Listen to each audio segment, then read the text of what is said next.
Pero claro, yo me he enfrentado pues con una serie de cosas. Yo estudié pues en una época en que el sexo era tabú, en que no teníamos información de nada, en que, bueno, entonces me enfrento con esto. Pero me enfrento también con esto y me planteo lo que pasa hoy, con los jóvenes de hoy, ¿no? Que tampoco hay tanta diferencia como se piensa, ¿no? Porque hay más información, evidentemente, pero la práctica es muy compleja.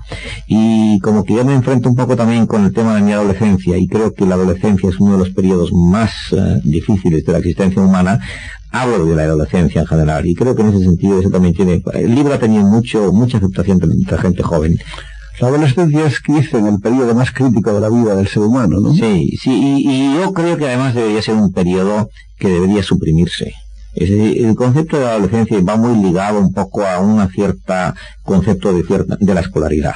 No hablo de la educación, que es otra cosa, pero sino de un tipo de escolaridad, donde se recluye a los alumnos en unas jaulas, se les mantiene en lo que yo llamaba virginidad social. A lo mejor ya no son vírgenes sexualmente, pero socialmente lo son. Y yo he tenido, por ejemplo, en mi editorial, me ha venido a veces muchachos que son licenciados en algo, en filología, por ejemplo, y me preguntan, bueno, pero en una oficina, ¿qué es lo que hay que hacer? ¿Qué es lo que se hace? ¿No? O sea, que, claro, no saben cómo funciona el mundo real. Para mí esto es suicida, ¿no? Yo creo que se deberían hacer un tipo de aprendizaje donde no se disociara el aprendizaje de la vida real, ¿no? Y esto significaría hacer un tipo de escolaridad distinto y probablemente terminar con esos traumas de la adolescencia, que son en parte los traumas de esa virginidad social excesiva. Querido Paniker, estamos en el tema de las drogas, que llega inevitablemente para que un hombre como tú nos dé un poco su diagnóstico. ¿Por qué se ha producido de pronto esa efervescencia de la drogadicción? Bueno, esto yo creo que es un signo precisamente de estos cambios que estamos viene un poco ligado con esto. Es decir, yo siempre he pensado que todas aquellas miserias que delataba, y con razón, Carlos Marx en el libro primero del Capital, como consecuencia del trabajo excesivo en las fábricas, hoy en día habría que escribir otro tipo de libro, al revés, como consecuencia de este nuevo tipo de sociedad donde el ocio aumenta enormemente, el paro aumenta enormemente, donde desaparece el concepto de clase social, el proletariado ya no existe, etcétera, etcétera. Entonces eso está causando pues graves trastornos tan graves como los anteriores, pero de otro tipo. Entonces, uno de ellos, evidentemente, es la drogadicción. Por otro lado, eso también está relacionado con lo que decíamos hace un momento de la adolescencia como institución ligada a un sistema que no funciona. Entonces, yo pienso que hay una voluntad de mantener una especie de paraíso, de infancia, que evidentemente junto con factores del tráfico y de unos traficantes que han organizado la cosa de una manera tremendamente eficaz, pero que está creando verdaderos estragos entre la gente joven de todas las clases sociales, con un nihilismo tremendo. Y yo esto lo considero un problema grave, lo considero un problema que si fuese gobernante le daría, prioridad. En tu juventud, cuando tú eras adolescente, sí, ¿oíste hablar de esas cosas? Mira, yo tuve un primo hermano, y lo cuento en este libro mío, que se suicidó por un problema de droga, pero era un caso excepcionalísimo. Sería el único, y a mí me causó un gran shock, lo cuento, pero casi no se daba. Y este era como consecuencia de la guerra civil, que había caído herido, le habían dado morfina y se convirtió en un morfinómano, ¿no? Pero esto era un caso extremo y muy poco frecuente.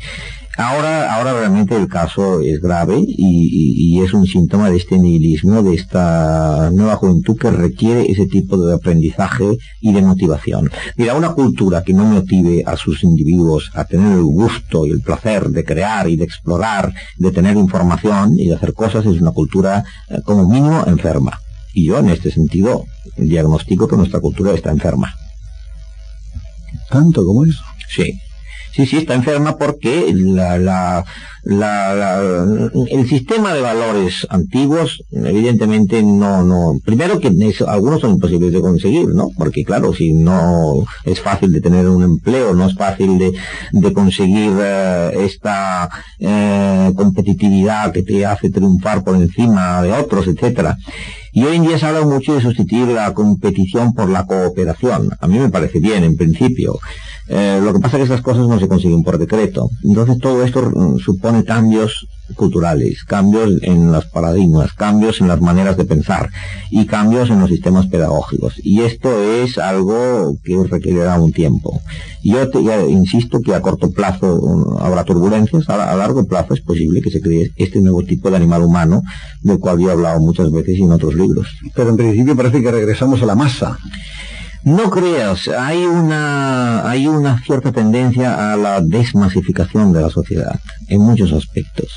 Es decir, el viejo libro que ya tiene más de medio siglo de Ortega, de la rebelión de las masas, hoy habría que escribir un libro de la rebelión de las minorías.